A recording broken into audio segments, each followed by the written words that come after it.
Comment vaincre le fascisme? C'est le titre de ce recueil de textes qui sont des articles de euh, Léon Trotsky, j'ai pas les dates des textes, bref, il écrit ça dans les années 30. Il écrit ça pendant qu'il y a une montée du, du fascisme, et ce qu'on lui reconnaît souvent, c'est la manière dont il entrevoit la possibilité historique que représente le fascisme, le nazisme, etc. Euh, et donc c'est ce qu'on va essayer de voir ensemble là, en lisant. Alors attendez, je vais y remettre en lisant. On va juste lire La Seule Voix. Voilà, on va juste lire un des articles là. Qui en plus. Alors attendez, peut-être on va pas lire ça parce que je sens que je vais pas. Je sens que je vais pas. Je vais pas l'assumer. Pourtant c'est intéressant, alors peut-être on va lire ça, mais pas tout. J'essaie de regarder ce qu'il y a dedans, hein.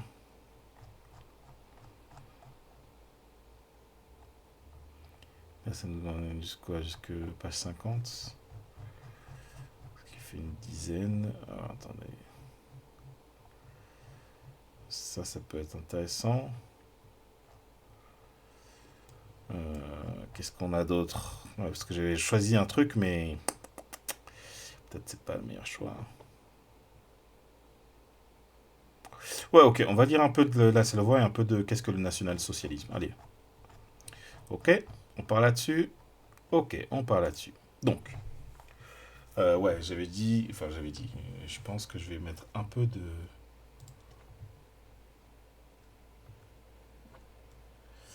petit fond musical. Alors, attendez.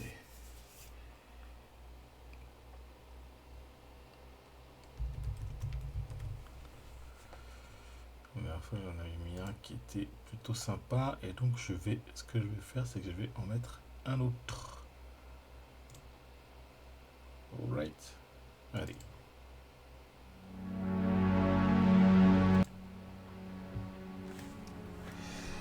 La seule voix. Article donc de Léon Trotsky. Avant-propos. Le déclin du capitalisme promet d'être encore plus tumultueux, dramatique et sanglant que son ascension. Le capitalisme allemand ne constituera en aucun cas une exception. Si son agonie se prolonge outre mesure, la faute en est, il ne faut pas se cacher la vérité, au parti du prolétariat.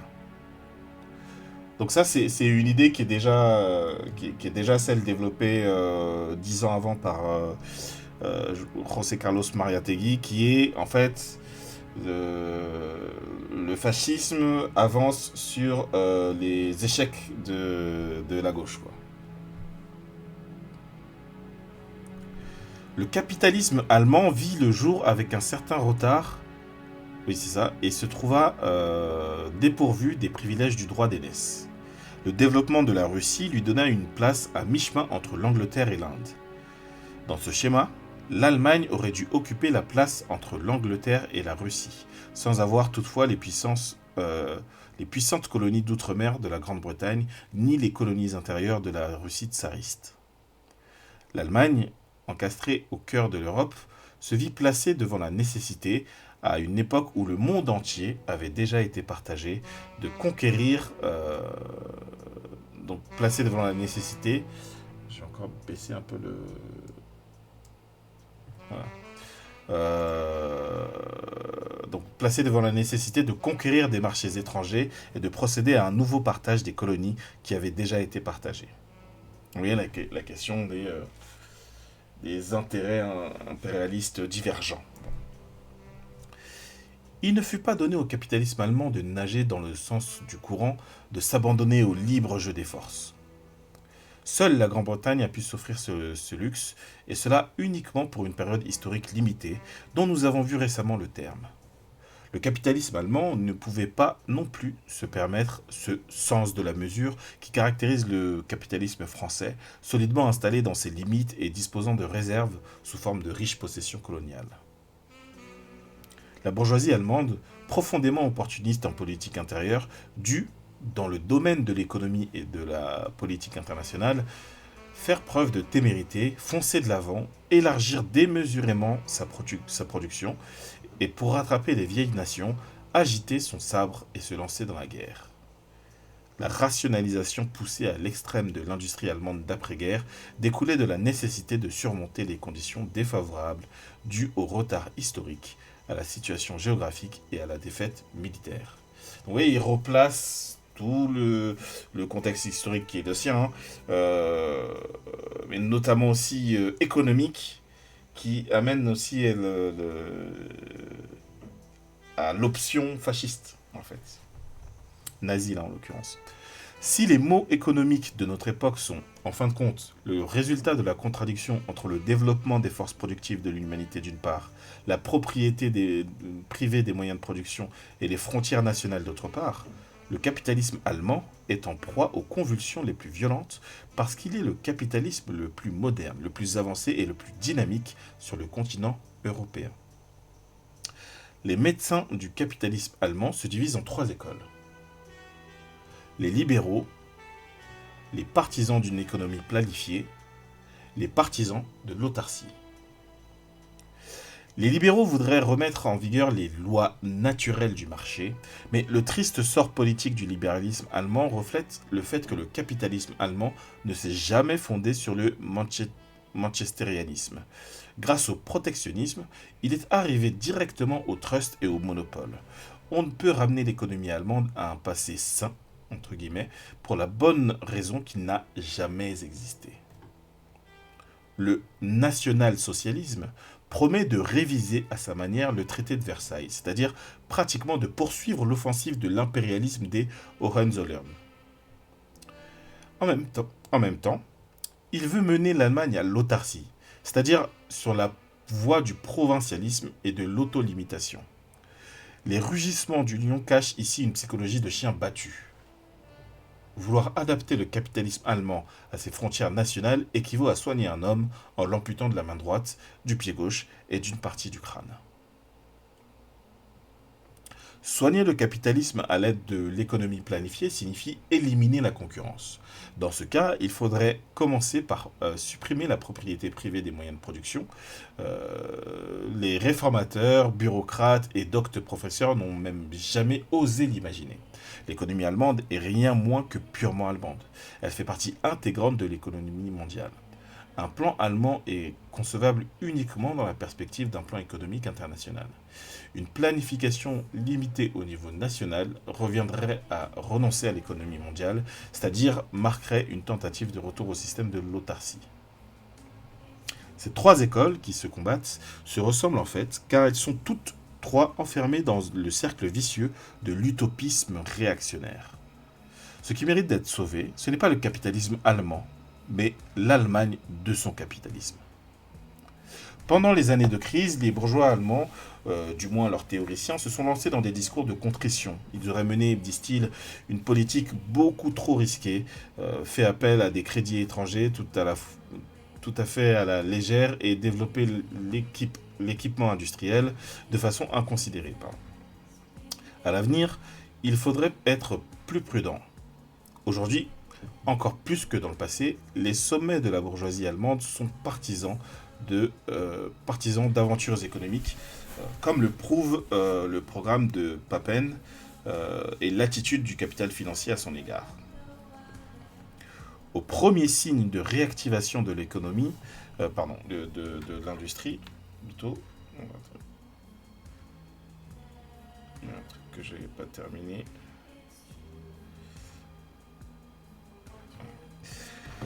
Donc, au premier signe de réactivation de l'industrie, le comportement du capitalisme allemand sera conforme à son passé historique et non aux vœux pieux des moralistes libéraux.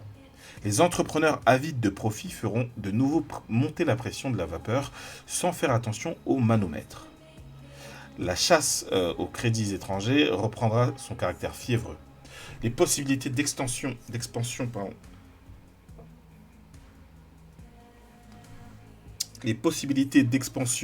j'ai perdu ma ligne. Voilà, les possibilités d'expansion sont réduites. Non. Si, sont réduites. Raison de plus pour développer les monopoles. Le monde saisi de frayeur verra ressurgir le tableau de la période précédente, mais sous la forme de convulsions encore plus violentes.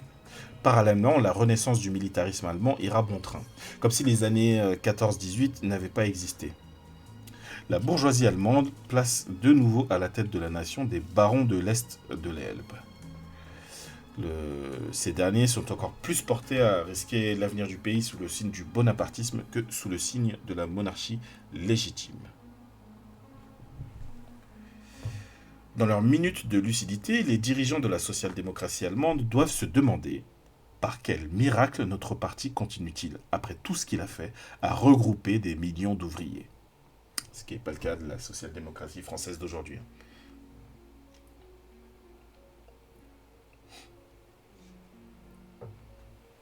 Le conservatisme inhérent à toute organisation de masse a certainement une grande importance. Plusieurs générations de prolétaires sont passées par l'école politique de la social-démocratie, ce qui a créé une forte tradition. Cependant, ce n'est pas la cause principale de la vitalité du réformisme. Les ouvriers ne peuvent abandonner purement et simplement la social-démocratie malgré tous les crimes de ce parti. Ils doivent pouvoir s'éduquer au travers d'un autre parti. Or, le Parti communiste allemand, en la personne de sa direction, a, depuis 9 ans, réellement fait tout ce qui était en son pouvoir pour écarter les masses de lui, ou du moins pour les empêcher de se regrouper autour du Parti communiste. Donc oui, il suffit pas de dire votez pas PS quoi. Encore faut-il avoir une option autre dans laquelle le prolétariat va pouvoir s'engager ou en tout cas soutenir pour quelque chose qui va réellement défendre ses intérêts. La politique capitulaire de Stalin Brandler en 1923, le zigzag ultra-gauche de Maslow, Ruth Fischer, Thalmann de 1924 à 1925, la servilité toute opportuniste devant la social-démocratie de 1926 à 1928, les aventures de la troisième période de 1928 à 1930, la théorie et la pratique du social-fascisme et de la libération nationale de 1930 à 1932, tels sont les termes tels sont les termes de l'addition. Leur total donne Hindenburg, Papen, Schleicher et compagnie. Hindenburg étant le chancelier de l'époque. Bon. Papen, je vois pas qui c'est, Schleicher non plus. Et voilà, vous voyez, c'est des grandes figures politiques institutionnelles de l'époque. Voilà, je sens... voilà. La fatigue commence tranquillement, mais on est là les gens. La voie capitaliste n'offre aucune issue pour le peuple allemand. C'est là la force essentielle du Parti communiste. L'exemple de l'Union soviétique montre que la voie socialiste est une issue possible. C'est là que se trouve la deuxième source de force du Parti communiste. La première étant quoi la force essentielle, c'est que le capitalisme n'a plus rien à offrir. Le deuxième truc, c'est l'Union soviétique qui montre que il y a quelque chose. Et ça, voilà. Est-ce que ce qui manque aujourd'hui aux communistes, c'est pas une Union soviétique par là, j'entends non pas ce que ça a été réellement, mais ce que ça représente dans le sens d'un contre-modèle. Mais est-ce qu'il ne manque pas un contre-modèle communiste pour faire vivre justement les idées, le combat communiste à travers le monde, quoi. Mais du fait des conditions de développement de l'État prolétarien isolé, une bureaucratie nationale et opportuniste a pris la tête de l'Union soviétique. Une bureaucratie qui ne croit pas à la révolution mondiale, défend son indépendance contre celle-ci et, en même temps, conserve un pouvoir illimité sur l'international communiste. C'est là que réside le plus grand malheur pour le prolétariat allemand et international. Oui. La situation en Allemagne est comme faite exprès pour permettre au Parti communiste de gagner la majorité des ouvriers en un court laps de temps. Mais le Parti communiste devrait seulement chercher mais le Parti communiste devrait seulement comprendre qu'actuellement, il ne représente encore que la minorité du prolétariat et s'engager fermement sur la voie de la tactique du front unique. Du front unique, pardon.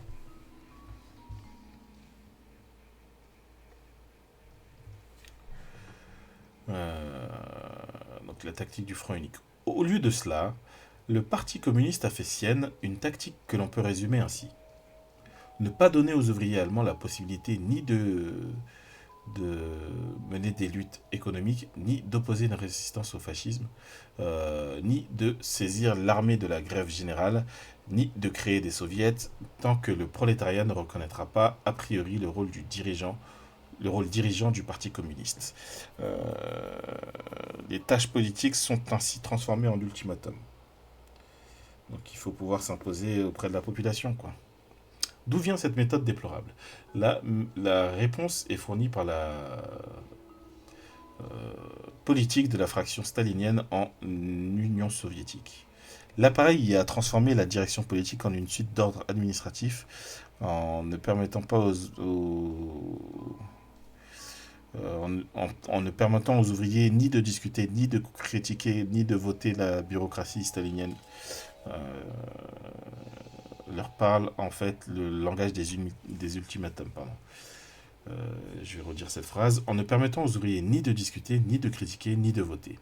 La bureaucratie stalinienne leur parle en fait le langage des ultimatums.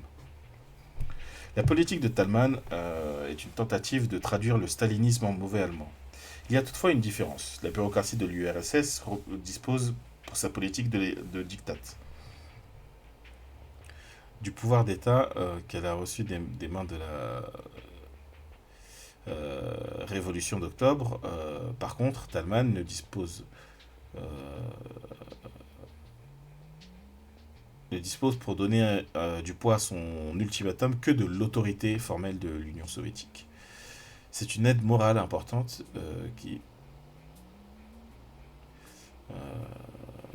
c'est une aide morale importante qui, si elle suffit dans les conditions actuelles à fermer la bouche des ouvriers communistes, ne permet pas de gagner les ouvriers sociaux-démocrates, mais c'est précisément de la solution de cette dernière tâche que dépend aujourd'hui le destin de la révolution allemande. Bon, ça vous donne envie de prendre des tâches ou pas? Dans le prolongement des ouvrages précédents de l'auteur consacré à la politique du prolétariat allemand, la présente brochure tente d'étudier les problèmes de la politique réactionnaire. Je suis vraiment fatigué. De la politique révolutionnaire en Allemagne dans sa nouvelle étape. Donc ouais, il nous reste une petite dizaine de pages. Écoutez, on va essayer de se lire ça. Voilà, c'est juste que j'ai l'attention qui commence à baisser là tranquillement, mais bon, on devrait pouvoir au moins aller au bout de cet article. En tout cas, de ce qu'on s'est donné pour cet article. Bonapartisme et fascisme.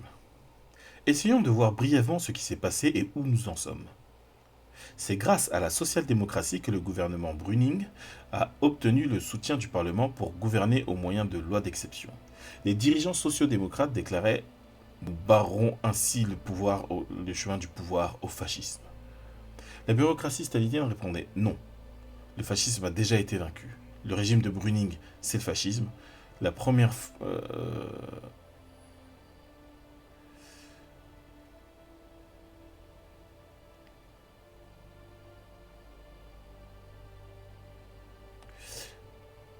Ok, donc les staliniens prenaient l'affaire comme si la victoire du fascisme était chose faite. L'énergie combattante du prolétariat était sapée de part et d'autre, facilitant et rapprochant la victoire de l'ennemi.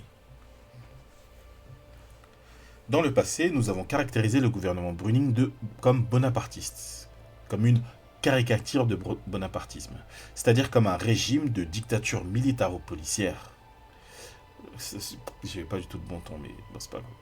Lorsque la lutte entre les deux camps de la société, entre les possédants et ceux qui n'ont rien, entre les exploitants et les exploités, atteint son paroxysme, les conditions pour la domination de la bureaucratie, de la police et de l'armée sont créées. Le gouvernement devient indépendant de la société. Rappelons encore une fois ceci, si l'on enfonce symétriquement deux fourchettes dans un bouchon, il peut tenir en équilibre même sur une tête d'épingle. Euh,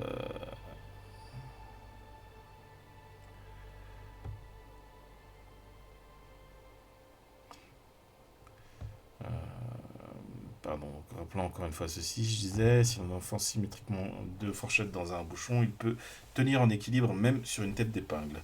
Un gouvernement de ce type ne cesse pas, bien évidemment, d'être le commis des possédants. Mais le commis est alors assis sur le dos de son maître, lui martèle la nuque et ne se gêne pas, à l'occasion, pour essuyer ses chaussures sur le visage de son maître.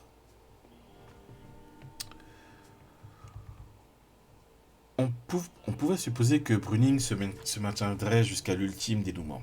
Mais au cours du développement, un nouveau chaînon est venu s'ajouter, le gouvernement Papen. Si nous voulons être précis, nous devons apporter une correction à notre ancienne définition.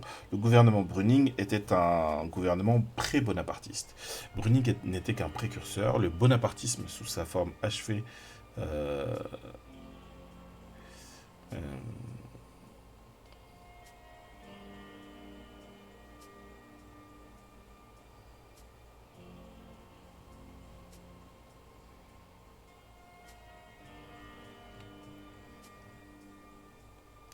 Donc bref, le Bonaparte, sous sa forme achevée, fit son entrée en scène en la personne du gouvernement Papen-Schleicher.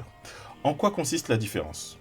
Brüning jurait qu'il n'y avait pas de plus grand bonheur que de servir Hindenburg, et le 48e paragraphe euh, 48, et le paragraphe 48, pardon.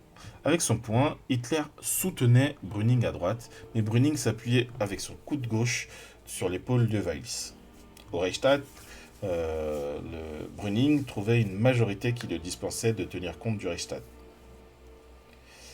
Plus Brüning devenait indépendant du Parlement, plus le sommet de la bureaucratie se sentait indépendante de Brüning et des groupes politiques qui étaient derrière lui. Il restait à rompre définitivement le lien avec le Reichstag. Euh,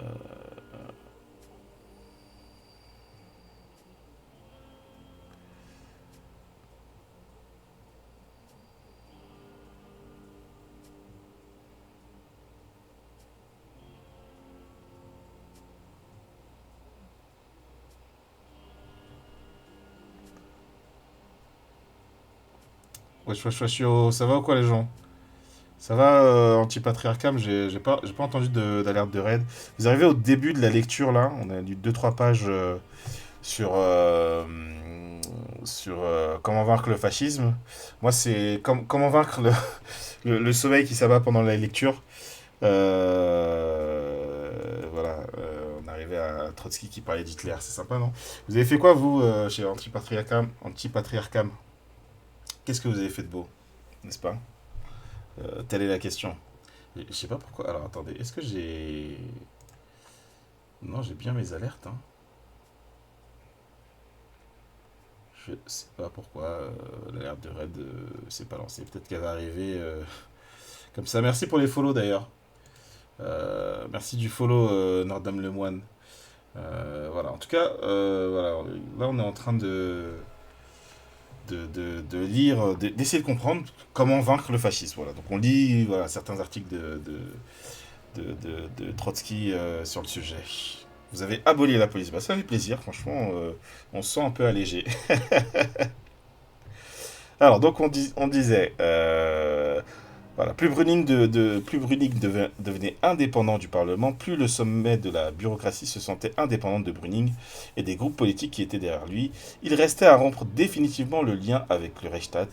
Le gouvernement von Papen apparut comme un miracle de l'immaculée conception bureaucratique. Il s'appuie de son coude droit sur l'épaule d'Hitler. De son point policier, il se défend de... on va y arriver. De son point policier, il se défend sur sa gauche contre le prolétariat.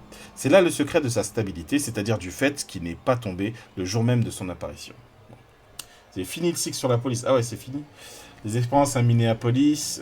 C'était Minneapolis. Est-ce que vous avez vu aussi le truc de Capitol Hill là, à Seattle? Je trouve qu'on parle rarement de ce truc-là, alors que c'était il y a 5 ans, quoi, genre. Voilà, Minneapolis, peut-être que je confonds avec ça, mais j'ai plus en tête ce que c'est. Euh, ok.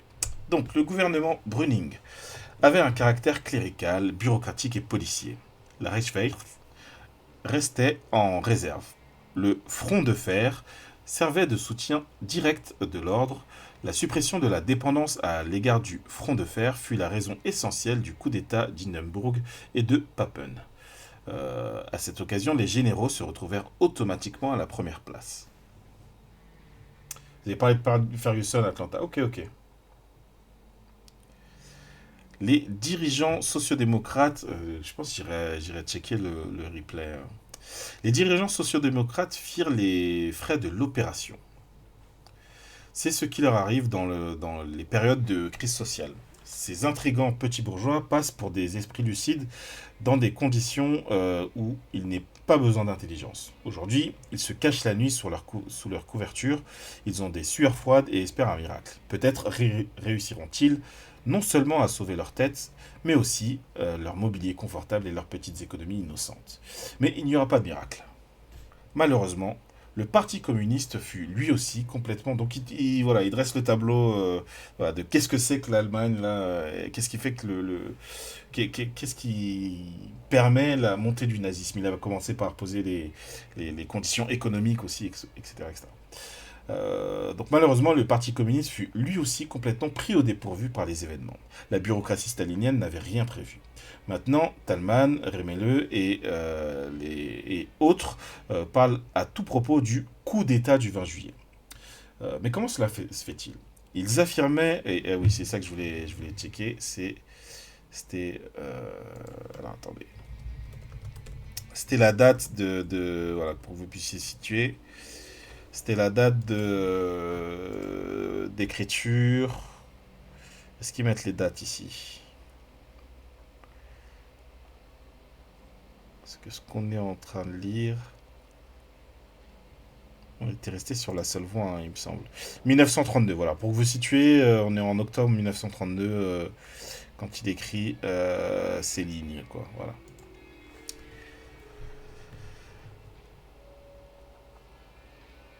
Ah, j'arrête pas de perdre ma ligne. Hein. Bon. Comment cela se fait-il? Ils affirmaient auparavant que le fascisme était déjà là, et que seuls les contre-révolutionnaires trotskistes pouvaient en parler au futur. Mais il s'avère maintenant que pour passer de Brüning à Papen, pas à Hitler, mais seulement à Papen, il a fallu un véritable coup d'État. Le contenu de classe de Severing, Brüning et Hitler est le même. Nous avait enseigné ces sages. D'où vient alors le coup d'État et dans quel but fut-il accompli? Mais la confusion ne s'arrête pas là, donc voilà, là, ça... Vous connaissez les marxistes, hein, ça critique à tout va, quoi. Mais la confusion ne s'arrête pas là. Bien que la différence entre bonapartisme et fascisme soit maintenant suffisamment claire, Talman, Remele et compagnie parlent du coup d'État fasciste du 20 juillet, en même temps, ils mettent en garde les ouvriers contre le danger imminent d'un coup d'État d'Hitler, c'est-à-dire un nouveau coup d'État fasciste. Enfin, peut-être qu'ils n'ont pas tant, mais... Enfin, la social-démocratie est toujours qualifiée de social-fasciste. Les événements qui se succèdent se réduisent... Il y a des trucs un peu inquiétants où tu te dis « Ah, ça ressemble à... ça ressemble à notre époque. Hein. » Donc, les événements qui se succèdent se réduisent ainsi au fait que différentes variétés de fascisme se prennent les unes aux autres au pouvoir par des coups d'État fascistes. N'est-il pas clair que toute la théorie stalinienne a été spécialement créée pour bloquer le cerveau des hommes? Ah oui, j'avais oublié ce passage-là. L'entrée en scène du gouvernement Papen a produit une impression de force d'autant plus grande, totale ignorance des partis, nouvelle loi d'exception, dissolution du Reichstag, mesures de répression, état de siège dans la capitale, liquidation de la démocratie à la prussienne. Donc, on disait, ça a produit une impression de force d'autant plus grande que les ouvriers y étaient moins préparés. On tue un lion avec des balles, on écrase une puce avec l'ongle. Quant aux ministres sociodémocrates, on les liquide d'une chiquenaude sur le nez. Voilà. Prends ça. Je vais zoomer pour que vous puissiez mieux voir. Malgré son apparence de force concentrée, le gouvernement Papen en lui-même est est encore plus faible que son prédécesseur. Un régime bonapartiste ne peut avoir un caractère stable et prolongé que s'il met fin à une époque révolutionnaire, quand le coup de force a été testé dans des affrontements, quand les classes révolutionnaires sont à bout de force, alors que les classes possédantes ne sont pas encore libérées de leur terreur. Demain n'apportera-t-il pas de nouvelles secousses? Sans cette condition fondamentale, c'est-à-dire sans l'épuisement préalable de l'énergie des masses dans la lutte, un régime bonapartiste n'est pas capable de se développer. Les barons, les magnats du capital, les banquiers tentent au travers du gouvernement Papen de garantir leur situation et leurs affaires au moyen de la police et de l'armée régulière. L'idée de transmettre tout le pouvoir à Hitler, qui s'appuie sur les bandes avides et déchaînées de la petite bourgeoisie, ne leur sourit pas du tout. Certes, ils ne mettent pas en doute le fait qu'Hitler se révélera finalement l'instrument docile de leur domination. Il n'y a pas de doute là-dessus, évidemment. Mais cela implique des secousses. Le risque d'une longue guerre civile et d'importants frais généraux. C'est vraiment ça qui pose problème, quoi. Il est vrai que le fascisme débouche finalement sur une dictature militaro-bureaucratique de type bonapartiste. L'exemple de l'Italie est là pour le montrer. Mais pour cela, il lui faut plusieurs années et, même dans le cas d'une victoire totale, en Allemagne, le délai est plus grand qu'en Italie. Il est clair que les classes possédantes ont préféré une voie plus économique, c'est-à-dire la voie de Schleicher et non celle d'Hitler, sans parler du fait que les préférences de Schleicher vont à Schleicher lui-même.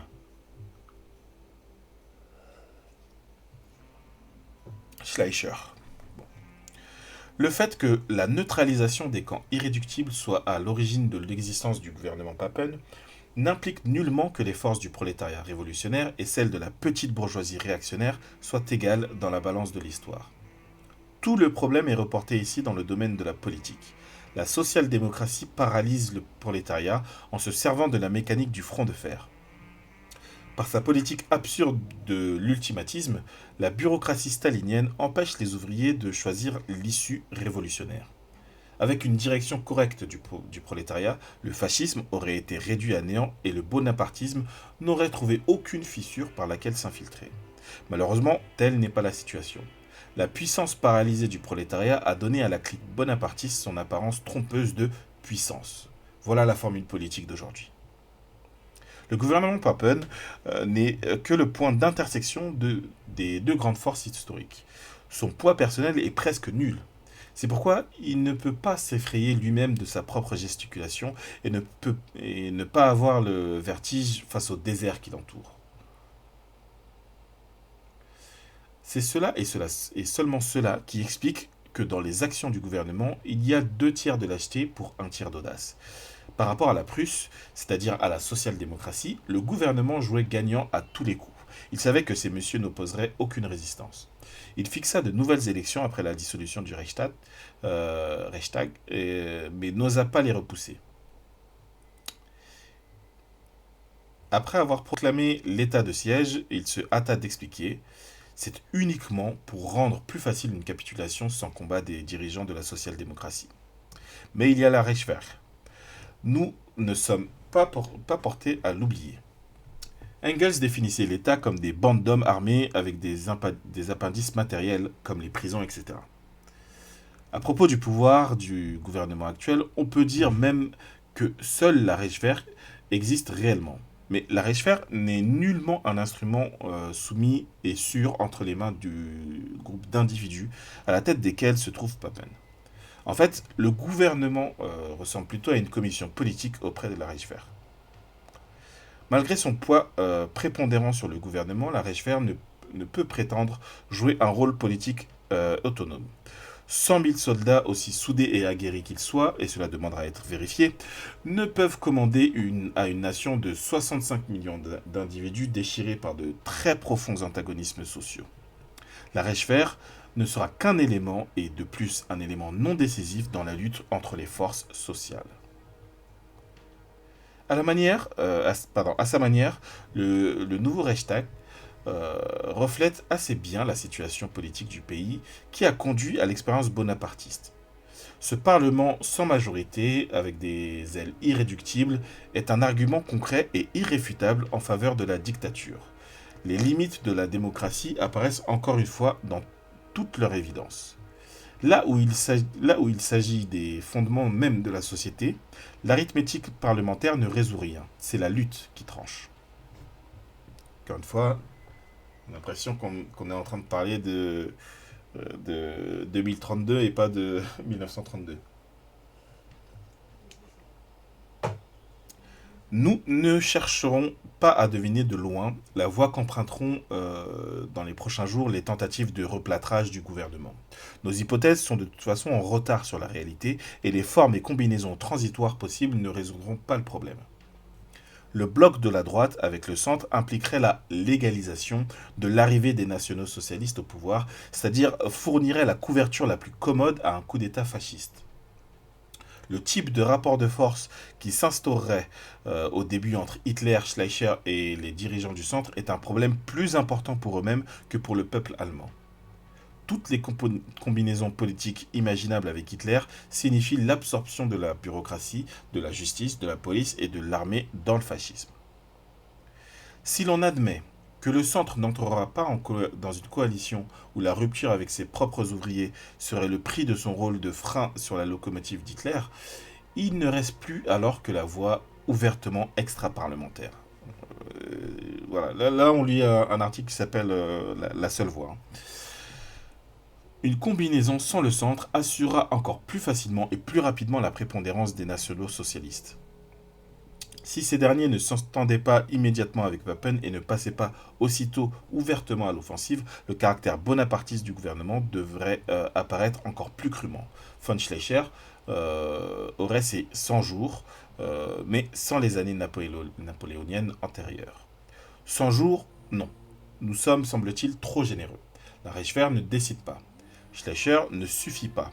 Seules les méthodes d'une guerre civile longue et impitoyable peuvent assurer la dictature extra-parlementaire des Junkers et des magnats du capital financier. Hitler pourra-t-il remplir cette tâche? Cela dépend non seulement de la bonne ou mauvaise volonté du fascisme, mais aussi de la volonté révolutionnaire du prolétariat. Donc là, on était sur première partie de l'article sur bonapartisme et fascisme. Passons au deuxième point, bourgeoisie, petite bourgeoisie et prolétariat.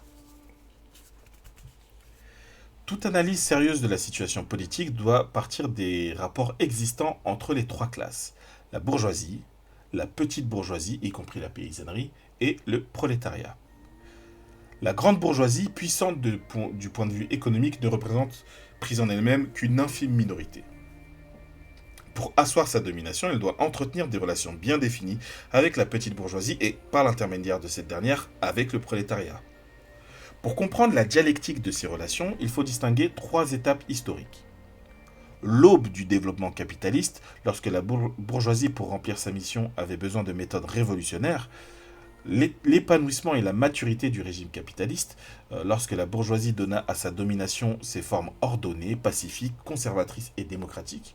Enfin, le déclin du capitalisme, lorsque la bourgeoisie est forcée, pour défendre son droit à l'exploitation, de recourir à la guerre civile contre le prolétariat. Normalement, tout ça, ça doit vous parler. Les programmes politiques caractéristiques de ces trois étapes.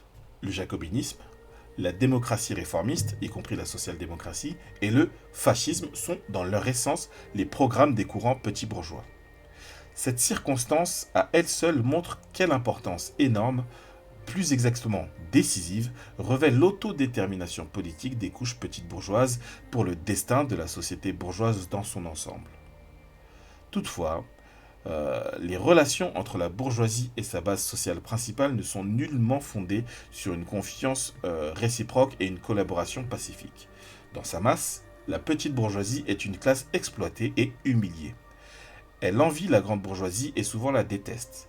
Par ailleurs, la bourgeoisie, tout en ayant recours au soutien de la petite bourgeoisie, ne lui fait pas confiance car elle craint toujours, à juste titre, que cette dernière ne soit portée à franchir les limites qui lui ont été départies. Donc vous voyez la petite bourgeoisie comme élément clé, comme facteur décisif, quoi. En nettoyant et en frayant la voie au développement de la bourgeoisie, les Jacobins entraient à chaque instant en conflit aigu avec la bourgeoisie. Ils la servaient tout en lui livrant une lutte impitoyable. Après avoir rempli leur mission historique limitée, les Jacobins tombèrent car la domination du capital était prédéterminée. Par toute une série d'étapes, la bourgeoisie affermit son pouvoir sous la forme de la démocratie parlementaire. Là encore, ni de manière pacifique, ni de bon gré. La bourgeoisie craignait mortellement le droit au suffrage universel. Finalement, en combinant les mesures de répression et les concessions, le foie des privations et les réformes, elle se soumit, dans le cadre de la démocratie formelle, non seulement elle se soumit, oui, dans le cadre de la démocratie formelle, non seulement l'ancienne petite bourgeoisie, mais aussi dans une large mesure le prolétariat par l'intermédiaire de la nouvelle petite bourgeoisie, la bureaucratie ouvrière. En août 1914, la bourgeoisie impérialiste réussit, par le biais de la démocratie parlementaire, à mener à l'abattoir des dizaines de millions d'ouvriers et de paysans. Bonne soirée à toi, Rirocha. Merci pour le follow. Je sais vraiment pas ce qu'il en est de ces notifs. Je sais pas ce qui se passe. Attendez, je ne peux pas être à jour mon Streamlabs, mais bref. Il nous reste juste quelques pages, ouais, 5-6 pages, quoi. Bon. Par toute une série d'étapes, la bourgeoisie a affermi, alors ça je l'ai lu, donc c'est la guerre qui marque nettement le début du déclin du capitalisme et surtout de la forme démocratique de sa domination. Il n'est désormais plus question de nouvelles réformes ni d'aumônes, mais plutôt de rogner et de revenir sur ce qui avait déjà été accordé. La domination politique de la bourgeoisie entre ainsi en contradiction non seulement avec les organes de la démocratie prolétarienne, syndicats et partis politiques, mais aussi avec la démocratie parlementaire dans le cadre de laquelle se sont constituées les organisations ouvrières. D'où la croisade contre le marxisme d'une part, contre le parlementarisme démocratique d'autre part. Dans le passé, les sommets dirigeants de la bourgeoisie libérale se sont avérés incapables de venir à bout avec leur seule force de la monarchie, des féodaux et de l'Église. De même, les manias du capital financier ne peuvent venir à bout du prolétariat avec leur seule force. L'aide de la petite bourgeoisie leur est indispensable. Pour cela, il faut l'alerter, la mobiliser, la remettre sur pied et l'armer. Mais cette période présente des dangers. Tout en l'utilisant, la bourgeoisie a peur du fascisme.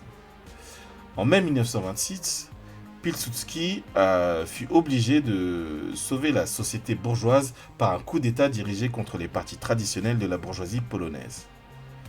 L'affaire alla si loin que le dirigeant officiel du parti communiste polonais, Warski, qui était passé des positions de Rosa Luxembourg sur les positions de Staline et non sur celles de Lénine, prit le coup d'État de Pilsudski pour le chemin menant à la dictature révolutionnaire démocratique et appela les ouvriers à soutenir Pilsudski.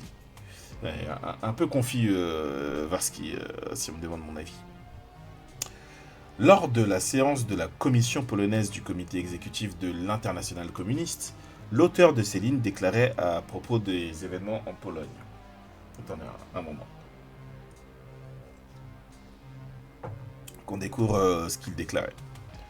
Globalement, le coup d'État de Pilsudski apparaît comme un moyen petit bourgeois plébéien de résoudre les tâches urgentes de la société bourgeoise sur le point de s'écrouler, ce qui le rapproche nettement du fascisme italien. Ces deux courants ont indiscutablement des traits communs. Leurs troupes de choc se recrutent avant tout au sein de la petite bourgeoisie.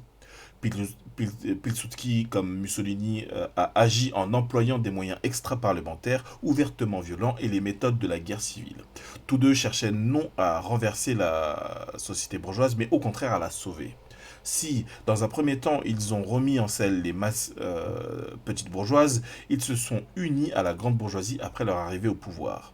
À ce propos, une généralisation historique s'impose involontairement à l'esprit, pour laquelle il faut se rappeler la définition donnée par Marx du jacobinisme comme un moyen plébéien de venir à bout de ses ennemis féodaux de la bourgeoisie. C'était à l'époque de l'essor de la bourgeoisie. Il faut dire maintenant qu'à l'époque du déclin de la bourgeoisie, cette dernière a de nouveau besoin de procédés plébéiens pour résoudre ses tâches, non plus progressistes, mais totalement réactionnaires. Et en ce sens, le fascisme est une caricature du jacobinisme. La bourgeoisie décadente n'est pas capable de se maintenir au pouvoir par les méthodes et les moyens de l'État parlementaire qu'elle a construit. Le fascisme, en tant qu'instrument d'autodéfense, lui est nécessaire, au moins dans les moments les plus critiques. Mais la bourgeoisie n'aime pas cette façon.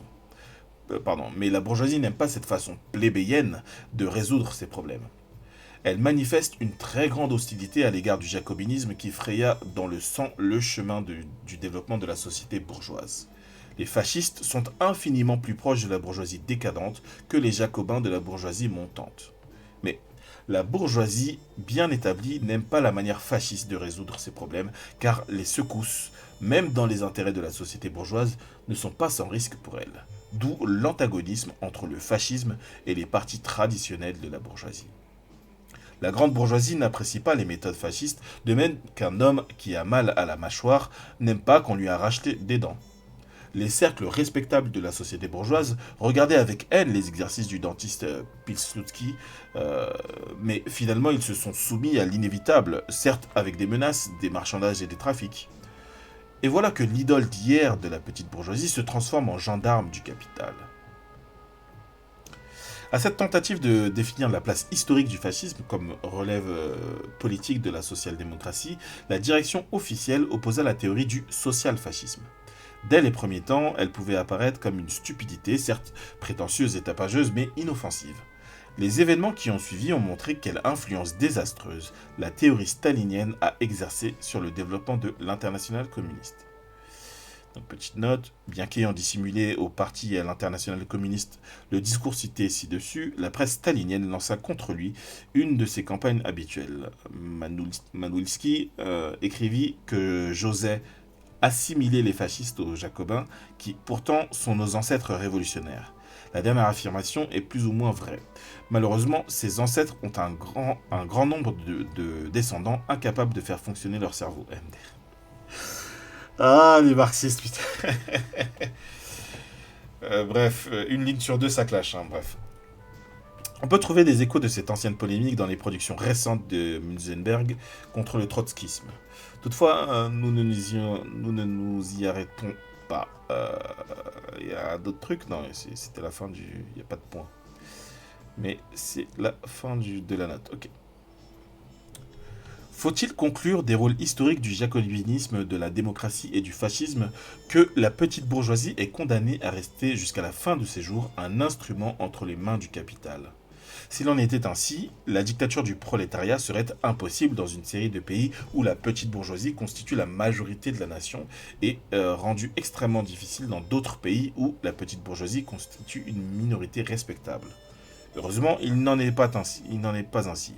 L'expérience de la Commune de Paris, au moins dans les limites d'une ville, puis l'expérience de la Révolution d'Octobre, à une échelle infiniment plus grande dans le temps et l'espace, ont prouvé que l'alliance de la petite et de la grande bourgeoisie n'est pas éternelle.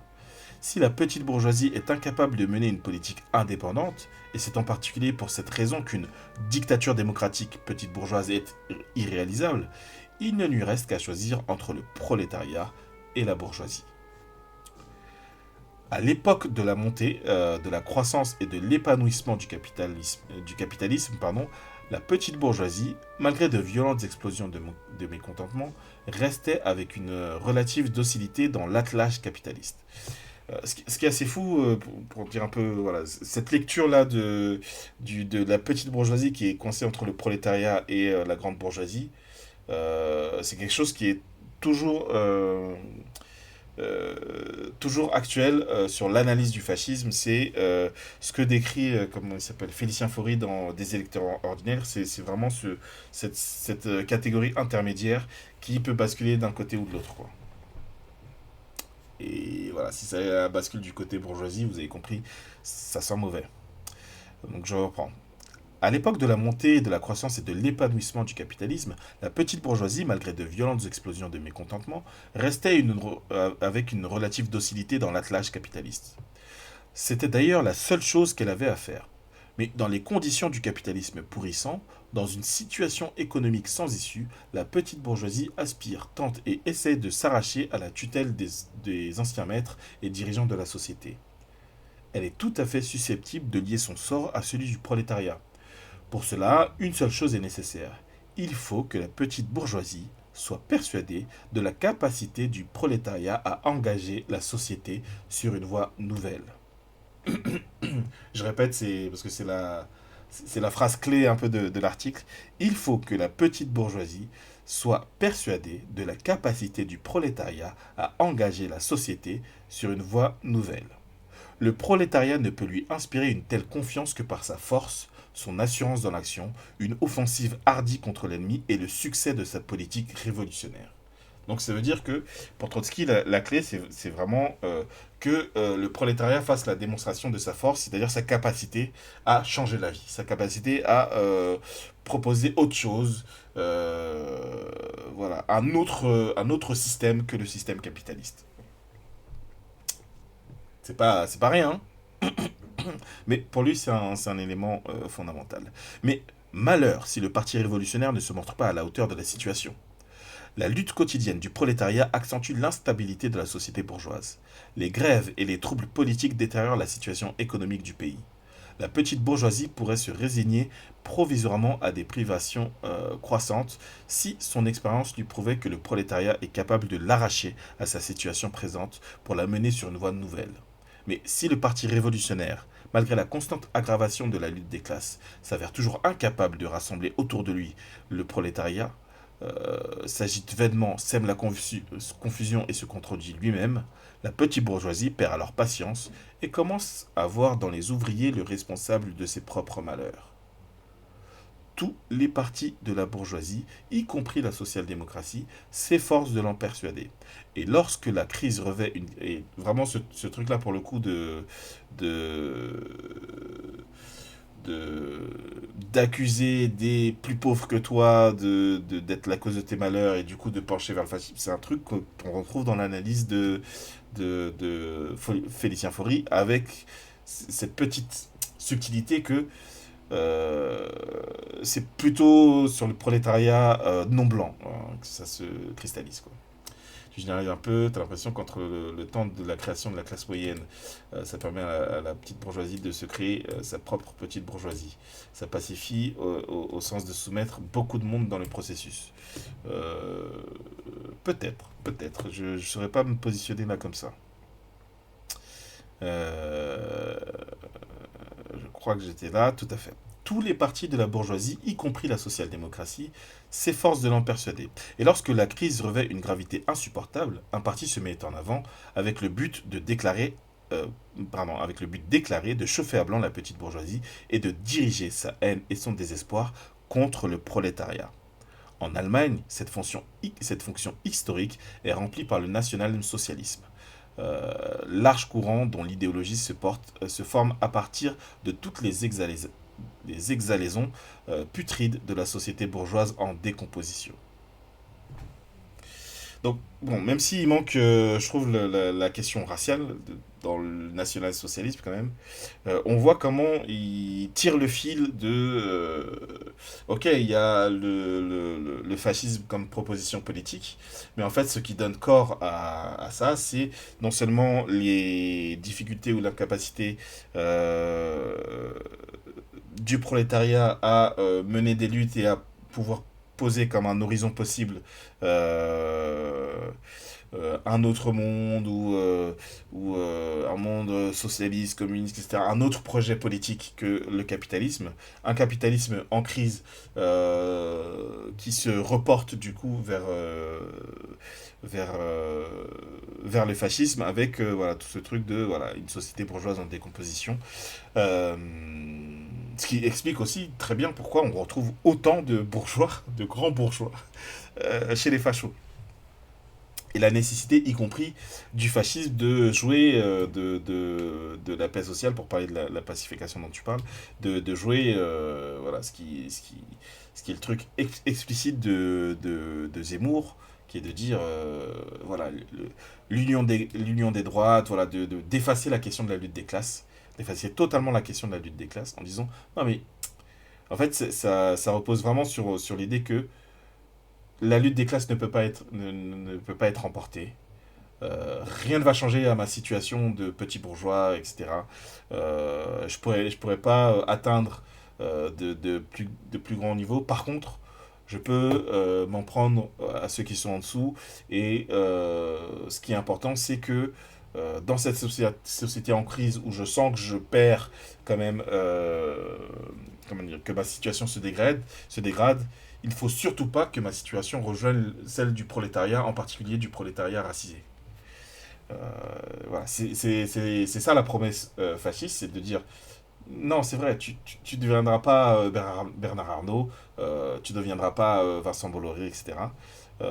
Mais on peut te garantir, grâce à la préférence nationale, que tu ne deviendras pas non plus tous ces Noirs et ces Arabes là.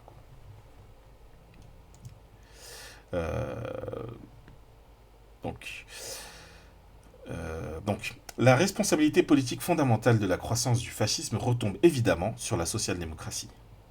Depuis la guerre impérialiste, la politique de ce parti a consisté à effacer de la conscience du prolétariat l'idée d'une politique indépendante, à le convaincre du caractère éternel du capitalisme. Et ça, c'est vraiment le rôle du Parti socialiste en France. Dans l'histoire française récente, c'est exactement ce rôle-là qu'il a joué, d'incarner tout d'abord des espérances, jusqu'à Mitterrand, parce que voilà, en ayant les vues un peu courtes, on remonte jusqu'à Hollande en disant Hollande, la transition, le PS, les social traites, etc. Mais en fait, il faut remonter au moins à Mitterrand. Et si on remonte à Mitterrand et qu'on fait des conclusions logiques, on sait que LFI, c'est une scission du PS. Il faut l'entendre comme ça, c'est une scission du PS. Et c'est un projet qui ne renie pas le mitterrandisme. Donc il faut voir le risque avec LFI. C'est pas... Bon, bref. Euh, et euh, donc voilà, la responsabilité de la social-démocratie. Depuis la guerre impérialiste, la politique de ce parti a consisté à effacer de la conscience du prolétariat l'idée d'une politique indépendante, à le convaincre du caractère éternel du capitalisme et à le mettre à genoux devant la bourgeoisie en décomposition. La petite bourgeoisie peut se ranger du côté des ouvriers si elle voit en eux un nouveau maître. La social-démocratie apprend à l'ouvrier à se comporter comme un laquais. La petite bourgeoisie ne suivra pas un laquais. La politique du réformisme enlève au prolétariat toute possibilité de diriger les masses plébéiennes de la petite bourgeoisie et, par là même, transforme ces dernières en chair à canon du fascisme. Je vais relire parce que là c'est banger sur banger. La social-démocratie apprend à l'ouvrier à se comporter comme un laquais. La petite bourgeoisie ne suivra pas un laquais.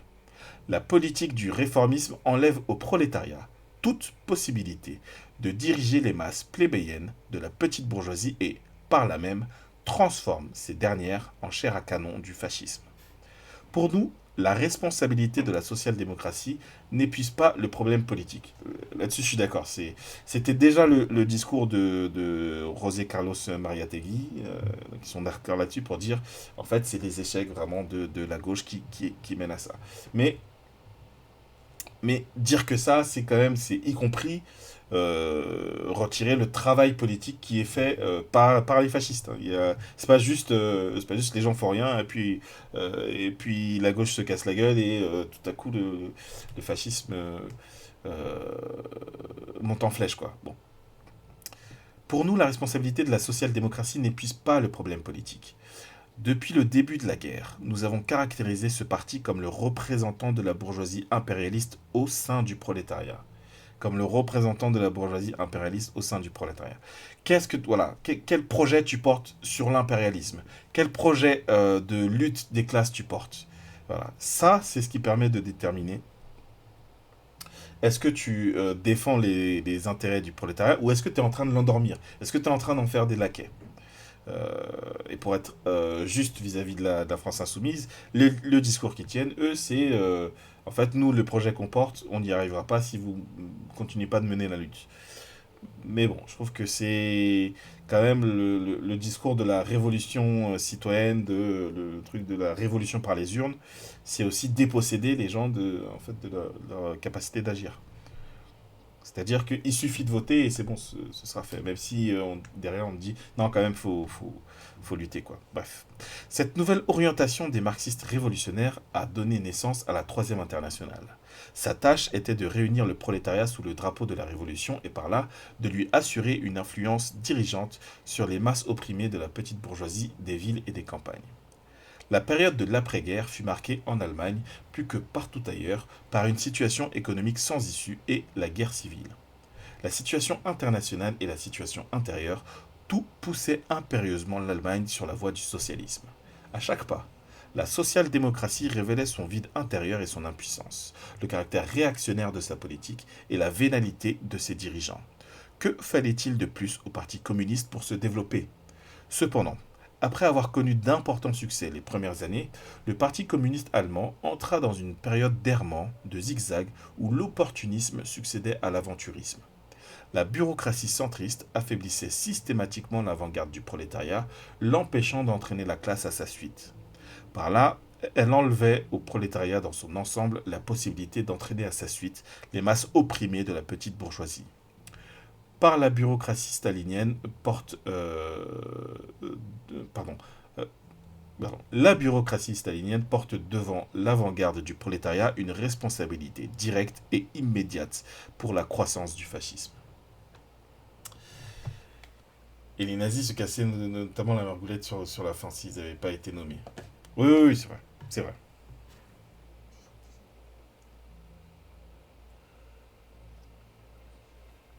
Mais bon, tout ça, c'est un jeu de force que je trouve que Trotsky a introduit bien, et notamment sur la situation, notamment économique, politique et économique. Bonsoir à toi, Siska. Troisième point, je crois que c'est peut-être le dernier, il y en a un quatrième ou pas? Oui, on va pas lire le quatrième, on va s'arrêter au troisième point. Salut, salut perso caché. Ça va ou quoi, DevCheck, ça va tout le monde, merci pour le follow. Bon, on devait s'arrêter au troisième point. On est en train de lire Comment vaincre le fascisme. Voilà, j'hésitais à lire aussi un truc où il dit, donc de Trotsky, un autre article aussi où il explique qu'est-ce que le national-socialisme. Après, peut-être voilà, on vous dira ça. Voilà, vous faisiez quoi en fait? Vous venez de quoi? Pendant qu'on commence la troisième partie, la social-démocratie est-elle l'allié du fascisme ou son ennemi? Bon, pour les gens qui ont suivi ce qui vient de se dire, voilà, on sait déjà de quel côté penche Trotsky. Vous étiez sur un talk chill. Ok, ok, ok, ok. Là, je dirais pas talk chill, on parle quand même de fascisme, mais voilà. Ok, actu et culture. Bon. On va voir si vous êtes, voilà, si vous êtes d'attaque pour réfléchir à est-ce que la social-démocratie c'est l'allié du fascisme, c'est son ennemi, c'est quoi la social-démocratie? Bon.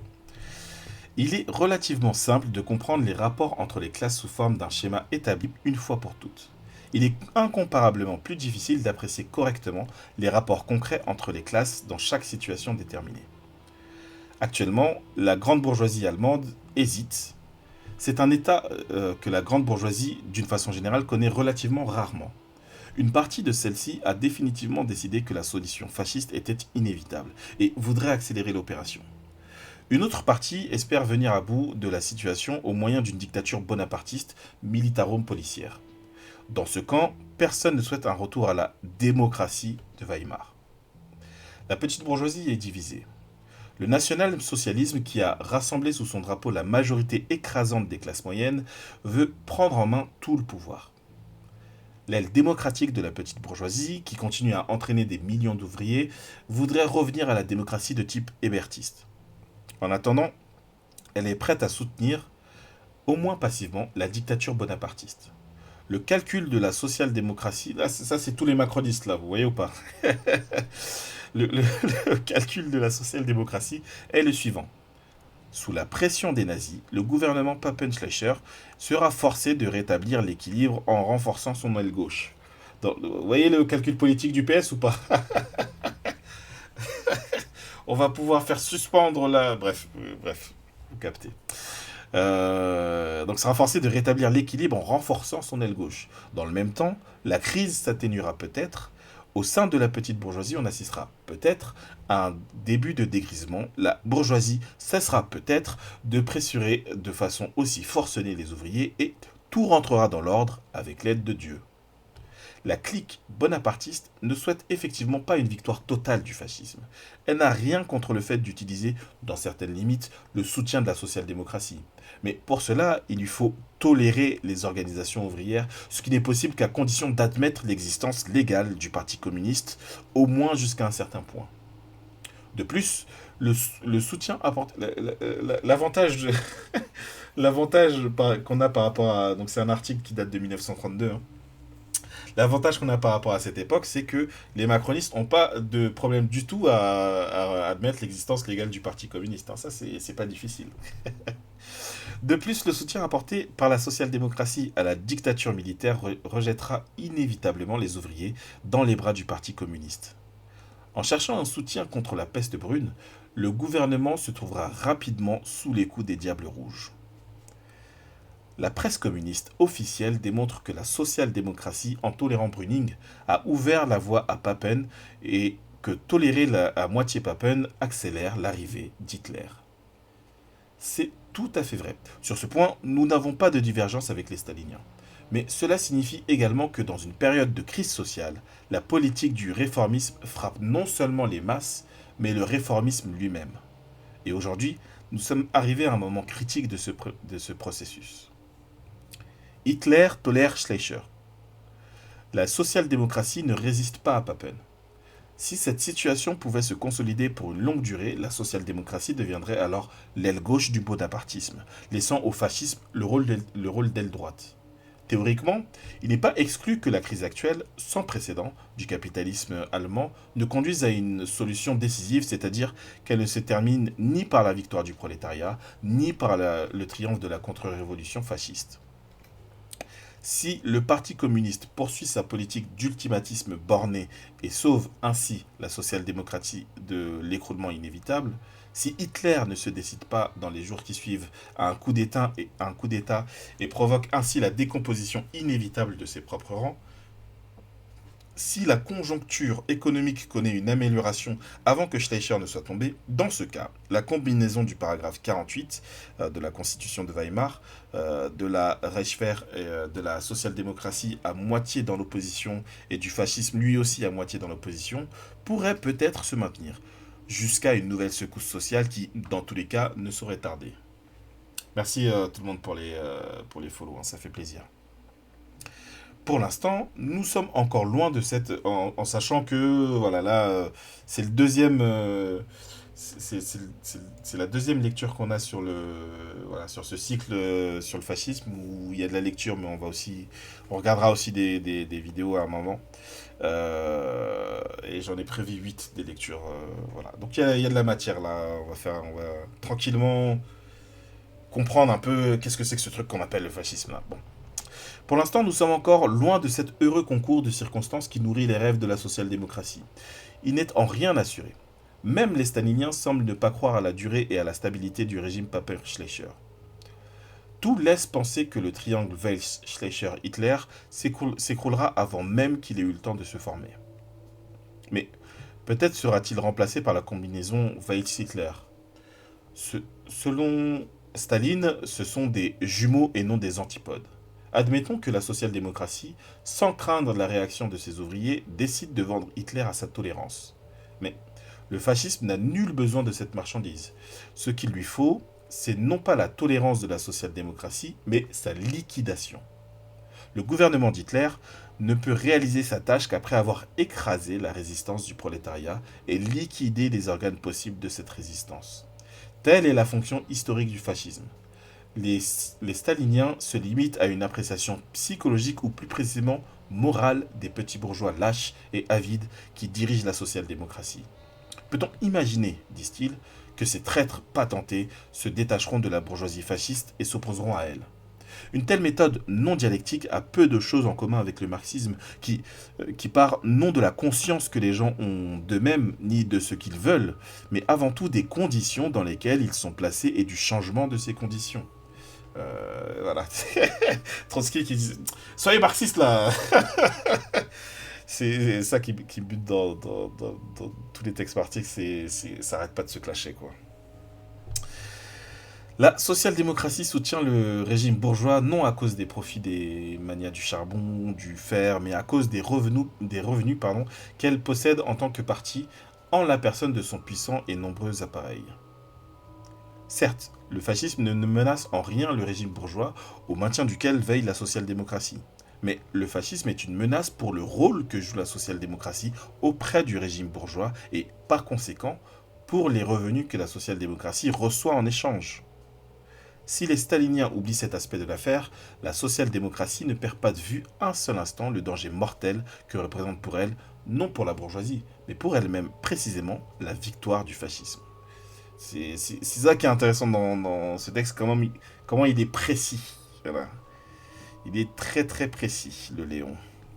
Lorsque nous avons indiqué il y a 3 ans que le point de départ de la prochaine crise en Autriche et en Allemagne serait, selon toute vraisemblance, l'antagonisme irréductible existant entre la social-démocratie et le fascisme, lorsque sur cette base nous avons rejeté la théorie du social-fascisme qui, loin de mettre en évidence ce conflit imminent, le masquait au contraire, lorsque nous avons annoncé que la social-démocratie, y compris une partie importante de son appareil, pouvait, par le cours des événements, être entraînée dans la lutte contre le fascisme, et que cela créerait pour le Parti communiste une position de départ favorable pour une offensive ultérieure, un très grand nombre de communistes, non seulement des fonctionnaires stipendiés, mais aussi des révolutionnaires tout à fait sincères, nous accusèrent d'idéaliser la social-démocratie. Il ne restait plus qu'à rester les bras croisés. Il est difficile de polémiquer avec des gens dont la pensée s'arrête là, où, pour un marxiste, le problème ne fait que commencer. Les bourgeois s'arrangent généralement bien avec le fascisme, c'est si vrai. Ah non mais précis, très très très très précis. Au cours de discussions, j'ai parfois donné l'exemple suivant. La bourgeoisie juive dans la Russie tsariste constituait la partie la plus apeurée et la plus démoralisée de toute la bourgeoisie juive russe. Et pourtant, dans la mesure où les pogroms des sangs-noirs, bien que dirigés essentiellement contre les juifs pauvres, la touchaient également, elle se vit forcée d'avoir recours à l'autodéfense. Certes, elle n'a pas fait preuve dans ce domaine d'une bravoure remarquable, mais avec ce danger suspendu au-dessus de leur tête, les bourgeois juifs libéraux récoltaient, par exemple, d'importantes sommes pour armer les étudiants et les ouvriers révolutionnaires. On assistait à un accord pratique temporaire envers les ouvriers les plus révolutionnaires, prêts à se battre les armes à la main, et le groupe le plus terrorisé de la bourgeoisie qui avait sombré dans le malheur. L'année passée, j'écrivais que dans la lutte contre le fascisme, les communistes devaient être prêts à conclure un accord pratique non seulement avec le diable et sa grand-mère, mais aussi avec Greszinski. Cette phrase fit le tour de la presse stalinienne mondiale. Pouvait-on trouver une meilleure preuve du social-fascisme du social-fascisme de l'opposition de gauche, donc le courant de Trotsky, quoi. Certains camarades m'avaient prévenu, ils se saisiront de cette phrase. Je leur ai répondu, cette phrase est écrite précisément pour qu'ils s'en saisissent, qu'ils saisissent un fer rouge et s'y brûlent les doigts. Il faut donner des leçons aux imbéciles, MDR. Le cours de la lutte amena von Papen à faire connaître la prison à Greszinski. Est-ce que cet épisode cadrait avec la théorie du social-fascisme et les prévisions de la bureaucratie stalinienne? Non, il était en totale contradiction avec elle. Par contre, notre appréciation de la situation admettait tout à fait une telle éventualité et lui attribuait une place déterminée. Mais la social-démocratie refusa le combat cette fois encore, nous répliquera un stalinien. Oui, elle le refusa. Celui qui croyait que la social-démocratie allait engager la lutte de façon indépendante à l'initiative de ses dirigeants, et de plus, dans des conditions où le Parti communiste lui-même était incapable d'engager le combat, celui-là ne pouvait être que déçu. Nous n'espérions pas un tel miracle. Aussi, la social-démocratie ne pouvait-elle pas nous décevoir? Hey, si t'as pas de grandes attentes complètement ubuesques, tu peux pas être déçu. Hein. Nous croyons bien volontiers que Grzinski ne s'est pas transformé en tigre révolutionnaire. Toutefois, la situation où Grzinski, de sa forteresse, envoyait des détachements de policiers pour défendre la démocratie contre les ouvriers révolutionnaires n'est-elle pas différente de celle où le sauveur bonapartiste du capitalisme envoya le même Grzinski en prison? Ne devons-nous pas apprécier et utiliser politiquement cette différence? Il dit, soyons marxistes, pensons les conditions matérielles d'existence. Le Grzinski de ces conditions sociales, sociopolitiques, là, n'est pas le même que quand il est en prison et renvoyé en prison par les bonapartistes. Pour revenir à l'exemple donné ci-dessus, il n'est pas difficile de voir une différence entre le fabricant juif donnant un pourboire au sergent tsariste qui massacre les grévistes de sa fabrique et ce même fabricant qui donne secrètement l'argent aux grévistes d'hier pour acquérir des armes contre les organisateurs de pogroms. Le bourgeois reste un bourgeois, mais un changement de situation entraîne un changement d'attitude. Les bolcheviks dirigeaient la grève contre le fabricant. Les bolcheviks dirigeaient la grève contre le fabricant. Par la suite, ils acceptaient de ce même fabricant de l'argent pour lutter contre les pogroms. Tout ce que nous avons dit signifie-t-il que la social-démocratie, dans son ensemble, mènera la lutte contre le fascisme? À cela, nous répondons, une partie des fonctionnaires sociodémocrates passera sans aucun doute dans le camp fasciste. Une partie importante se cachera sous son lit le jour du danger. Et une bonne partie de la masse ouvrière ne participera pas à la lutte. Il est tout à fait impossible de prévoir quelle partie des ouvriers sociodémocrates sera entraînée dans la lutte, à quel moment précis, et quelle partie de l'appareil elle entraînera à sa suite. Cela dépend d'un grand nombre de circonstances, y compris du mode d'action du Parti communiste. La politique de front unique. Je regardais ce qu'on avait comme musique. Bon, c'est pas mal, hein, ça passe. La politique de front unique a pour rôle de séparer ceux qui veulent lutter de ceux qui ne le veulent pas, de pousser en avant ceux qui hésitent, enfin, de compromettre les dirigeants capitulars aux yeux des ouvriers et par là, d'augmenter la combativité de ces derniers. Combien de temps a-t-on perdu sans raison, absurdement, honteusement? Et combien de choses pouvait-on faire, ne serait-ce que pendant ces 2 dernières années? Longtemps à l'avance, il était clair que le capital monopolistique et son armée fasciste allaient, à coups de poing et de matraque, forcer la social-démocratie à prendre le chemin de l'opposition et de l'autodéfense. Il fallait révéler dans les faits à toute la classe ouvrière cette prévision, prendre l'initiative du front unique et la conserver à chaque nouvelle étape. Les cris et les hurlements étaient inutiles. On pouvait jouer gagnant à coup sûr.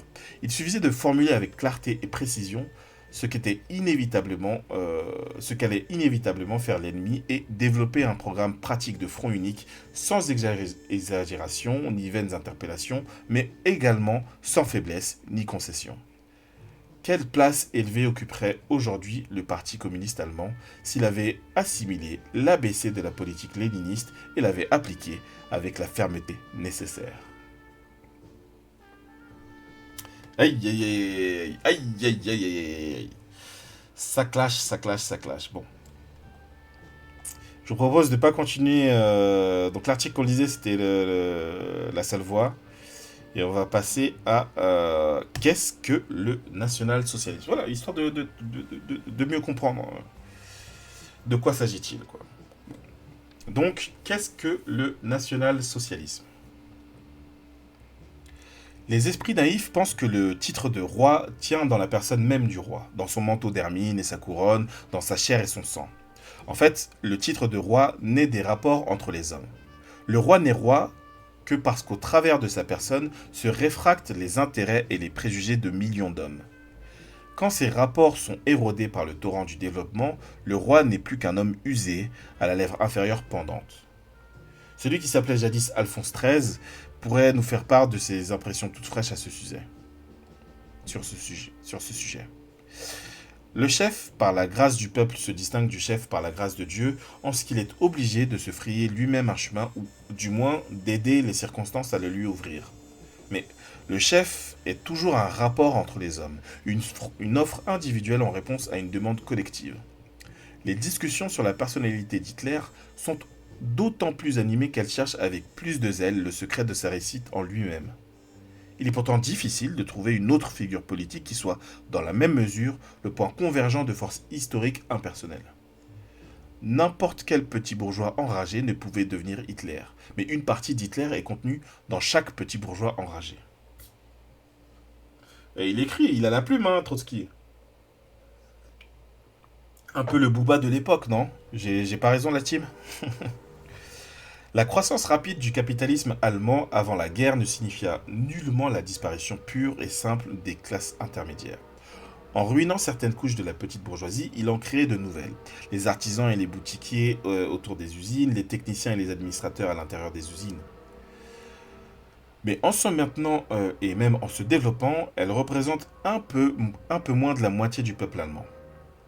Les classes intermédiaires se privaient de leur dernière parcelle d'indépendance, vivaient à la périphérie de la grande industrie et du système bancaire et se nourrissaient des miettes qui tombaient de la table des trusts monopolistes et des cartels et des aumônes idéologiques de leurs théoriciens et politiciens traditionnels.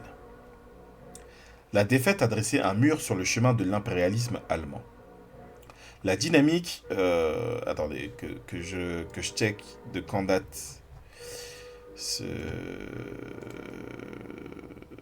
texte-là, parce que je pense que la défaite, je pense qu'il parle de la Première Guerre mondiale. Hein. Celui-là, c'est 33, juin 33, ok. La défaite a dressé un mur sur le chemin de l'impérialisme allemand. La dynamique extérieure s'est transformée en dynamique intérieure. En sachant que la défaite, c'est le moment où notamment l'Allemagne perd le Cameroun. Je pense qu'il y a d'autres choses aussi que j'ai pas en tête, mais donc c'est très concret, quoi. La guerre se changea en révolution. La social-démocratie, qui aida les Hohenzollern à mener la guerre jusqu'à son issue tragique, ne permit pas au prolétariat de mener la révolution jusqu'à son terme. La démocratie de Weimar a passé 14 ans à essayer de se faire pardonner sa propre existence. Le Parti communiste a appelé les ouvriers à une nouvelle révolution, mais s'est avéré incapable de la diriger. Le prolétariat allemand est passé par les hauts et les bas de la guerre, de la révolution, du parlementarisme et du pseudo-bolchevisme. Alors que les vieux partis de la bourgeoisie s'épuisaient complètement, la force dynamique de la classe ouvrière était minée. Le chaos de l'après-guerre frappait les artisans, les marchands et les employés aussi durement que les ouvriers. La crise de l'agriculture ruinait les paysans. La décadence des couches moyennes ne pouvait pas signifier leur prolétarisation car le prolétariat sécrétait lui-même une armée gigantesque de chômeurs chroniques. La paupérisation de la petite bourgeoisie, à peine dissimulée sous les cravates et les bas de soie synthétiques, sapait toutes les croyances officielles et surtout la doctrine du parlementaire démocratique. La multiplicité des partis, la fièvre froide des élections, les changements constants de gouvernement exacerbaient la crise sociale par un kaléidoscope de combinaisons politiques stériles. Dans l'atmosphère chauffée à blanc par la guerre, la défaite, les réparations, l'inflation, l'occupation de la Ruhr, la crise, le besoin et la rancune, la petite bourgeoisie se rebella contre tous les vieux partis qui l'avaient trompée. Ces vexations, vivement ressenties par les petits possédants qui ne pouvaient échapper à la faillite, par leurs fils qui sortaient de l'université et ne trouvaient ni emploi ni clients, et par leurs filles qui restaient sans dot et sans fiancé, réclamaient l'ordre et une main de fer. Le drapeau du national-socialisme fut brandi par des hommes issus des cadres moyens et subalternes de l'ancienne armée. Couverts de décorations, les officiers et les sous-officiers ne pouvaient admettre que leur héroïsme et leur souffrance aient été perdus pour la patrie et surtout qu'ils ne leur donnent aucun droit particulier à la reconnaissance du pays. D'où leur haine pour la révolution et pour le prolétariat. Ils ne voulaient pas prendre leur parti du fait que les banquiers, les industriels, les ministres les reléguaient à des postes insignifiants de comptables, d'ingénieurs, d'employés des postes et d'instituteurs. D'où leur socialisme, entre guillemets.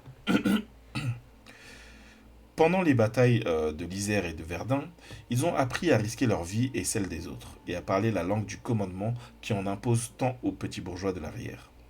C'est ainsi que ces hommes sont devenus des chefs. Au début de sa carrière politique, Hitler ne se distinguait peut-être que par un tempérament plus énergique, une voix plus forte, une étroitesse d'esprit plus sûre d'elle-même. Il n'apportait au mouvement aucun programme tout prêt, si ce n'est la soif de vengeance du soldat humilié. Hitler commença par des injures et des récriminations contre les conditions de Versailles, la vie chère, le manque de respect pour le sous-officier méritant, les intrigues des banquiers et des journalistes de la foi de Moïse. Pour le contexte, Trotsky est d'origine juive. Hein. Le fait qu'il en parle comme ça en édulcorant l'antisémitisme, bon, c'est un choix. C'est un choix. On trouvait dans le pays suffisamment de gens qui se ruinaient, qui se noyaient, qui étaient couverts de cicatrices et d'échymoses encore toutes fraîches. Chacun d'eux voulait frapper du poing sur la table. Hitler le faisait mieux que les autres. Il est vrai qu'il ne savait pas comment remédier à tous ces malheurs, mais ses accusations résonnaient tantôt comme un ordre, tantôt comme une prière adressée à un destin inflexible. Les classes condamnées, semblables à des malades incurables, ne se lassent pas de moduler leurs plaintes, ni d'écouter des consolations. Tous les discours d'Hitler étaient accordés sur ce diapason. Une sentimentalité informe, une absence totale de rigueur dans le raisonnement, une ignorance doublée d'une érudition désordonnée. Tous ces moins se transformaient en plus. Cela lui donnait la possibilité de rassembler toutes les formes de mécontentement dans la besace de mendiant du national-socialisme et de menacer la masse là où elle le poussait. De mener, la masse là où elle le poussait. De ses premières improvisations, l'agitateur ne conservait dans sa mémoire que ce qui rencontrait l'approbation. Ses idées politiques étaient le fruit d'une acoustique oratoire. C'est ainsi qu'il choisissait ses mots d'ordre. C'est ainsi que son programme s'étoffait.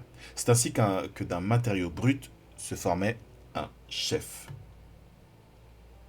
Dès le début, Mussolini s'adressa de façon plus consciente à la matière sociale qu'Hitler, qui se semble plus proche du mysticisme policier d'un quelconque Metternich que de l'algèbre politique de Machiavel. Du point de vue intellectuel, Mussolini est plus audacieux et cynique. Il suffit de nous rappeler que l'athée romain ne fait que se servir de la religion comme il le fait de la police et de la justice, alors que son collègue berlinois croit réellement à la protection particulière de la Providence. À l'époque où le futur dictateur italien considérait encore Marx comme notre maître immortel à tous, il défendait, non sans habileté, la théorie qui voit avant tout dans la vie de la société actuelle l'interaction de deux classes fondamentales, la bourgeoisie et le prolétariat. Il est vrai, écrivait Mussolini en 1914, qu'entre elles se placent des couches intermédiaires très nombreuses qui forment une sorte de tissu conjonctif du collectif humain, mais dans les périodes faut que je fasse ma voix de citation. Dans les périodes de crise, les classes intermédiaires sont attirées selon leurs intérêts et leurs idées vers l'une ou l'autre des deux classes fondamentales. Généralisation très importante. De même que la médecine scientifique permet de soigner un malade, mais aussi d'envoyer de la manière la plus expéditive un homme bien portant ad patres, l'analyse scientifique des rapports de classe, destinée par son auteur à mobiliser le prolétariat, a permis à Mussolini, quand il fut passé dans le camp adverse, de mobiliser les classes intermédiaires contre le prolétariat. Hitler accomplit le même travail en traduisant dans la langue de la mystique allemande la méthodologie du fascisme.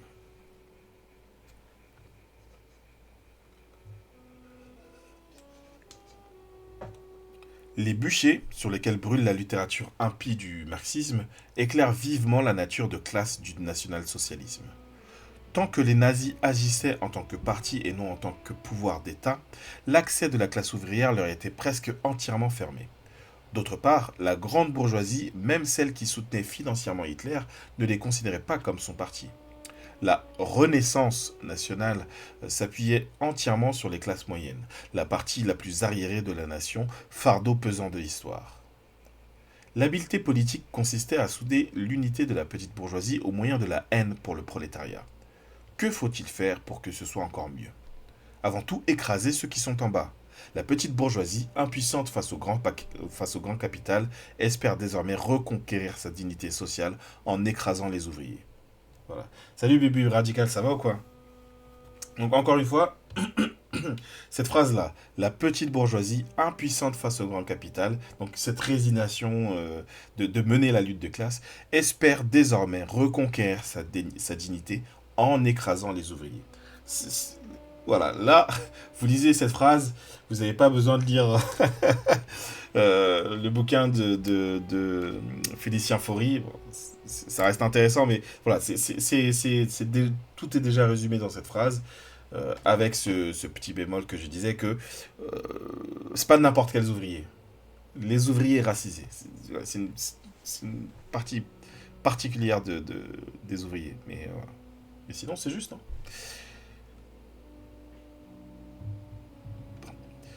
Les nazis baptisent leur coup d'État du nom usurpé de révolution.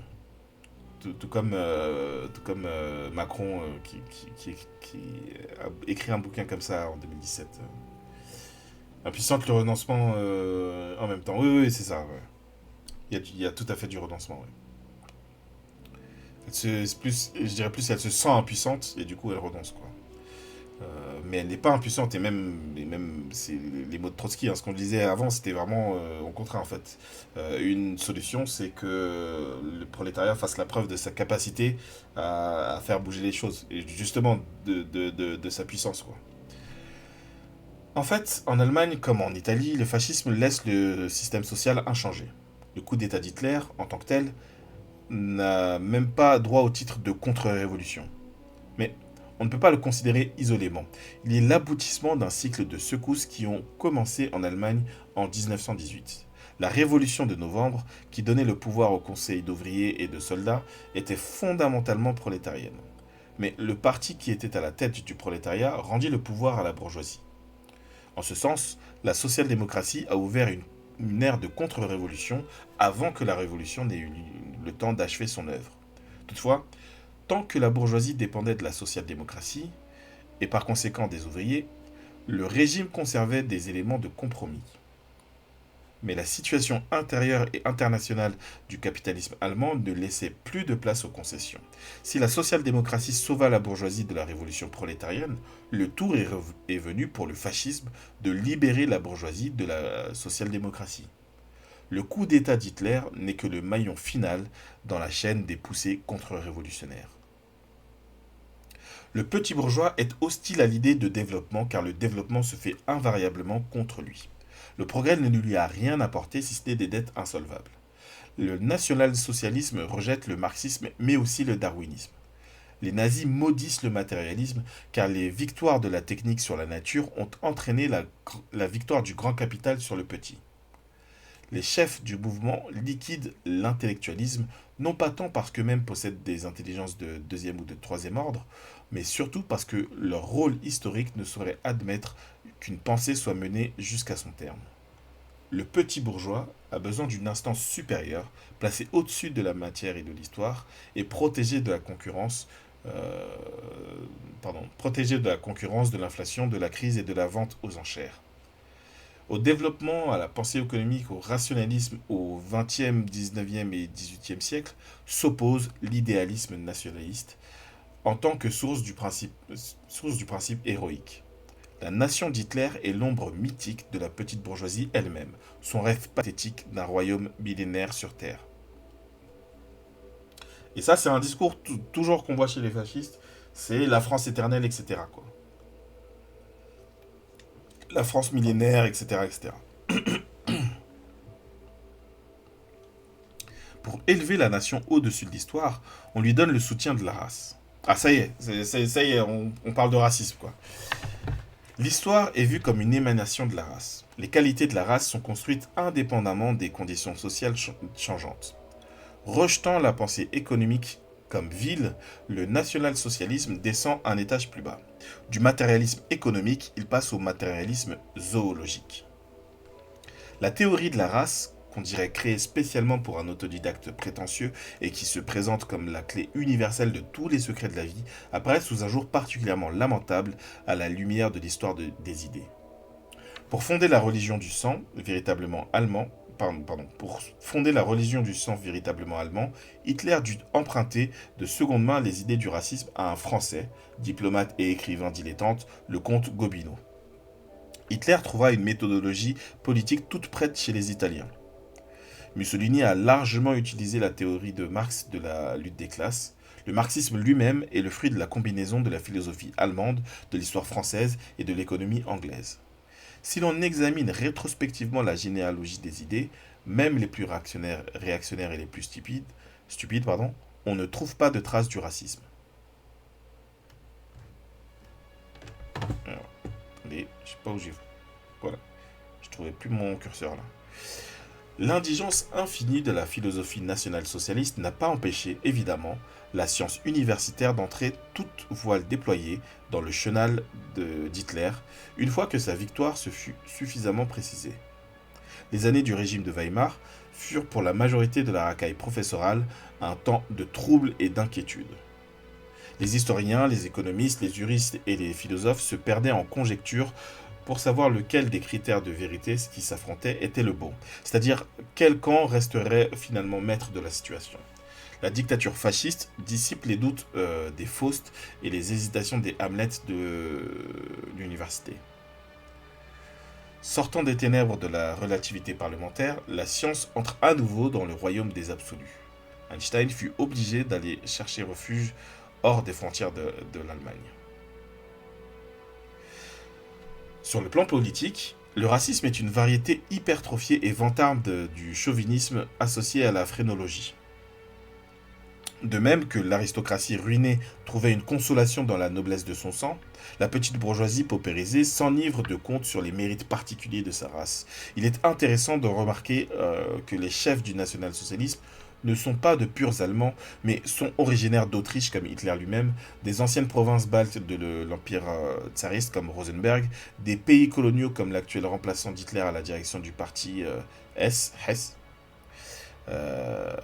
Il a fallu l'école de l'agitation nationaliste barbare aux confins de la culture pour inspirer aux chefs les idées qui ont trouvé par la suite un écho dans le cœur des classes les plus barbares de l'Allemagne. L'individu et la classe, le libéralisme et le marxisme, voilà le mal. La nation, c'est le bien. Mais cette philosophie se change en son contraire au seuil de la propriété. Le salut est uniquement dans la propriété individuelle. L'idée de propriété nationale est une engeance du bolchevisme. Tout en divinisant la nation, le petit bourgeois ne veut rien lui donner. Au contraire, il attend que la nation lui distribue la propriété et le protège de l'ouvrier et de l'huissier. Malheureusement, le Troisième Reich ne donnera rien aux petits bourgeois si ce n'est de nouveaux impôts. Dans le domaine de l'économie contemporaine, internationale par ses liens, impersonnelle dans ses méthodes, le principe de race semble sorti d'un cimetière moyenâgeux. Les nazis font par avance des concessions. La pureté de la race qui se contente d'un passeport dans le royaume de l'esprit doit surtout prouver son savoir-faire dans le domaine économique. Cela signifie, dans les conditions actuelles, être compétitif. Par la porte de derrière, le racisme revient au libéralisme économique, débarrassé des libertés politiques. Pratiquement, le nationalisme en économie se réduit à des explosions d'antisémitisme impuissantes, malgré toute leur brutalité. Les nazis éloignent du système économique actuel comme une force impure le capital usurier ou bancaire. La bourgeoisie juive occupe précisément dans cette sphère, comme chacun sait, une place importante. Tout en se prosternant devant le capitalisme dans son entier, le petit bourgeois déclare la guerre à l'esprit mauvais de lucre, personnifié par le juif polonais au menton long et bien souvent sans un sou en poche.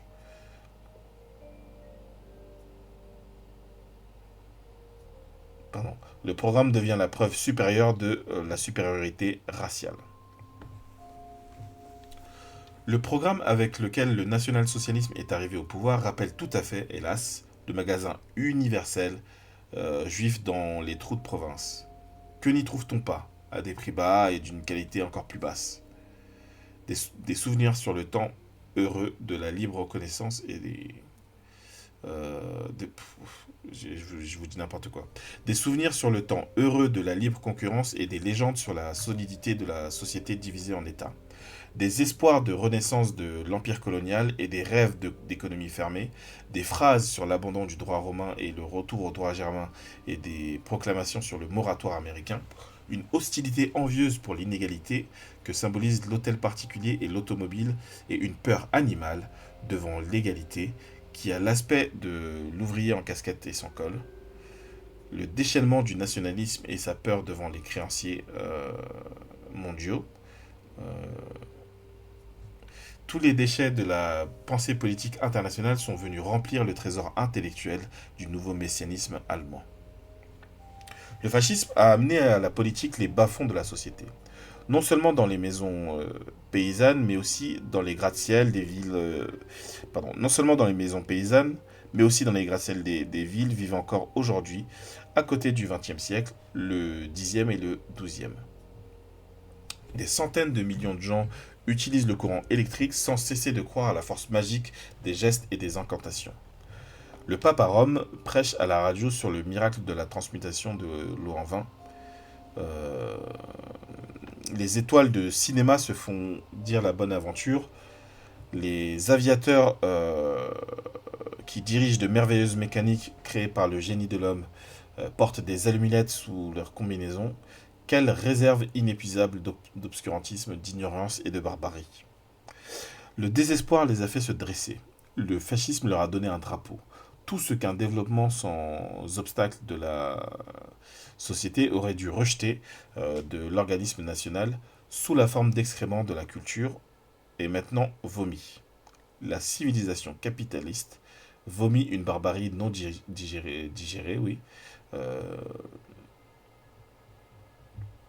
Voilà. Telle est la physiologie du national-socialisme. On arrive, je crois, il nous reste une page, juste un PS après. Voilà. Même si on a dit plus jamais PS, il y a quand même un PS, quoi. Le fascisme allemand, comme le fascisme italien, s'est hissé au pouvoir sur le dos de la petite bourgeoisie, dont il s'est servi comme d'un bélier contre la classe ouvrière et les institutions de la démocratie.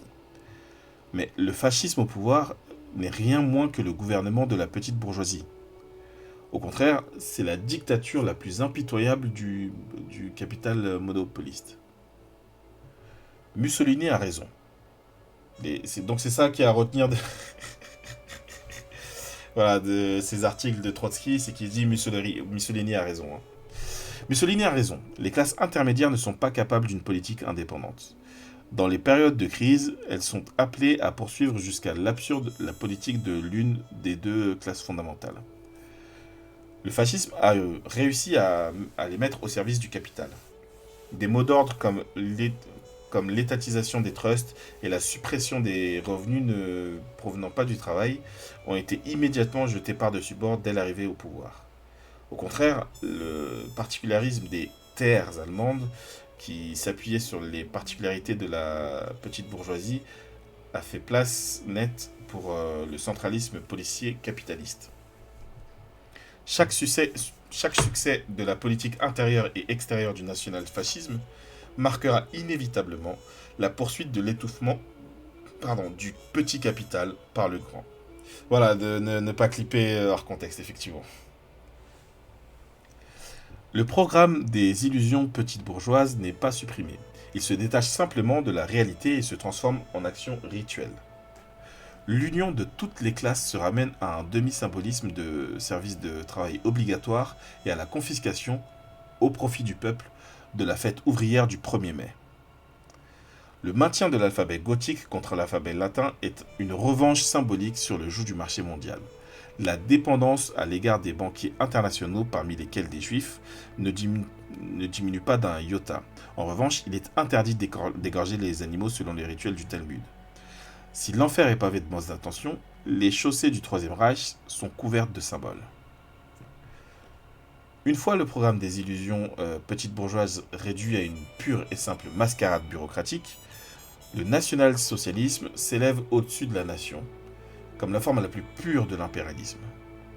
L'espoir que le gouvernement d'Hitler tombera, si ce n'est aujourd'hui, demain, victime de son inconsistance interne, est tout à fait vain.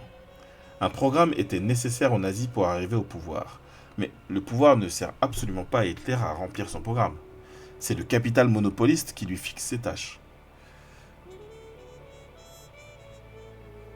La concentration forcée de toutes les forces et moyens du peuple dans l'intérêt de l'impérialisme, qui est la véritable mission historique de la dictature fasciste, implique la préparation de la guerre. Ce but, à son tour, ne tolère aucune, ok, ne tolère aucune résistance intérieure et conduit à une concentration mécanique ultérieure du pouvoir. Il est impossible de réformer le fascisme ou de lui donner son congé. On ne peut que le renverser. L'orbite politique du... Ça, c'est... Voilà, les États-Unis, l'Argentine, voilà, vous devriez écouter ça, même si nous aussi on doit écouter. On ne peut que le renverser. L'orbite politique du régime des nazis bute contre l'alternative, la guerre ou la révolution. Voilà, donc c'était juin 33. On va lire le post-scriptum. Le premier anniversaire de la dictature des nazis se rapproche. Toutes les tendances du régime ont eu le temps de s'affirmer et de se préciser. La révolution socialiste, entre guillemets, qui était présentée aux masses petites bourgeoises comme le complément nécessaire à la révolution nationale, est condamnée et liquidée officiellement. La fraternité des classes a trouvé son point culminant dans le fait que les possédants, le jour fixé par le gouvernement, se privent de hors-d'œuvre et de desserts au profit des non-possédants. La lutte contre le chômage s'est ramenée à partager en deux la demi-portion de famine. Le reste est pris en charge par une statistique uniformisée. L'autarcie planifiée est simplement un nouveau stade du déclin économique. Donc ça, c'est ce qu'il écrit quelques mois plus tard. Plus le régime politique des nazis est impuissant dans le domaine de l'économie, plus il est obligé de reporter ses efforts dans le domaine de la politique extérieure. Vous voyez, donc c'est ça qu'il faut entendre, c'est ne pas rester focalisé sur le ridicule, le fait que ça marche pas, etc. Au contraire, c'est redouter là où ça fonctionne pas sur le plan économique. Ça veut dire que c'est ailleurs, c'est sur le plan politique, en fait, que le fascisme va appliquer sa brutalité, quoi.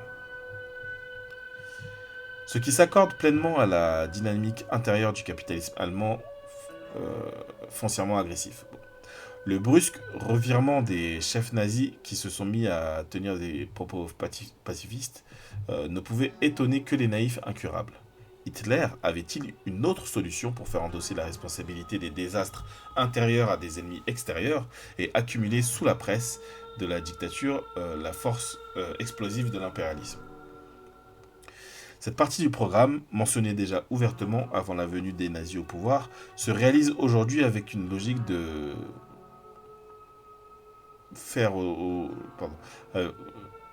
avec une logique de faire aux yeux du monde entier. Le temps nécessaire à l'armement de l'Allemagne détermine le délai qui sépare d'une nouvelle catastrophe européenne. Il ne s'agit pas de mois ni de décennies. Quelques années sont suffisantes pour que l'Europe se retrouve à nouveau plongée dans la guerre, si les forces intérieures à l'Allemagne elles-mêmes n'empêchent pas à temps Hitler. C'est terrible de terminer là-dessus, n'est-ce pas? Bon. En tout cas... attendez, j'ai coupé la musique. Bon. Ce fut fort intéressant, hein, tout ça. Voilà, je vous avoue que Comment vaincre le fascisme, là, on a lu juste quelques articles. Mais en vrai, banger, hein. Je vais vous envoyer d'ailleurs le... Parce que là, j'ai lu sur un PDF, mais en fait, les textes sont dispo en ligne. Si jamais ça vous intéresse, ça se retrouve là. En tout cas, nous, on va continuer le cycle sur le fascisme. Qu'est-ce que j'ai prévu? Ah oui, après j'ai prévu Umberto Eco. Donc on lira du Umberto Eco sans doute lundi prochain, parce que pour dire un peu, voilà, pour expliquer un peu la situation ici. On est en live ici les lundis 21 h et vendredi 21 h. Ce vendredi, je serai pas en live. Mais je suis en live aussi sur la chaîne de Supplément Sel. Sur des trucs plus détentes, hein, parce qu'ici on fait beaucoup de lectures sciences sociales, politique, un peu ce genre de choses. Chez Supplément Sel, on va faire du react, hein. Demain par exemple, demain soir 19 h, on va terminer une émission des émissions de télé-réalité coréenne où des candidats sont amenés à mener une enquête criminelle. Voilà, et donc qui jouent des rôles. Voilà, il y a un petit côté roleplay, etc., qui est assez marrant, assez intéressant. Et vendredi, je serai aussi chez lui, vendredi matin, où on regarde des trucs, des vieux dessins animés, des trucs comme ça pour se réveiller à 9 h 15. Et là, voilà, la dernière fois, on avait regardé le sketch show de Snoop Dogg qu'il avait fait pour MTV dans les années 2000. Et en vrai, c'était toujours drôle. Pas tout, mais voilà, il y avait des trucs toujours drôles. Et donc on matera les derniers épisodes, parce qu'il y a 6 épisodes en tout. On regardera ça vendredi 9 h 15 chez Supplément Cell. Voilà, c'est tout pour ce soir. Vous savez quoi, je vais refaire un raid chez Forchana. Je pense parce qu'elle est bien dans la Forchana. Et puis nous, on se retrouve sans doute lundi prochain. Vendredi, c'est sûr que je serai pas en live. Trop de trucs. Ah, tiens, j'ai le Firefox qui bug. Ça va pas aider ça. Alors, attendez, on va relancer. Je vais voir Twitch. Que je vous envoie pas au casse-pipe, n'est-ce pas? Mais tant mieux si ça vous a intéressé, hein. C'est l'idée, c'est d'aller tranquillement sur des lectures un peu cardinales sur le fascisme, puis on va lire des trucs un peu plus récents au fur et à mesure, quoi. Pour essayer de comprendre un peu mieux ce qui est comment dire, constant dans le fascisme et qu'est-ce qui est plus caractéristique de ce que c'est aujourd'hui. Voilà, donc on approche les choses petit à petit. Et je vais tout en fait vous envoyer en raid chez Forchana, comme vendredi dernier finalement. Et voilà, je vous dis bonne soirée tout le monde. Ce fut fort cool. Merci à tout le monde pour les raids. Merci à tout le monde pour les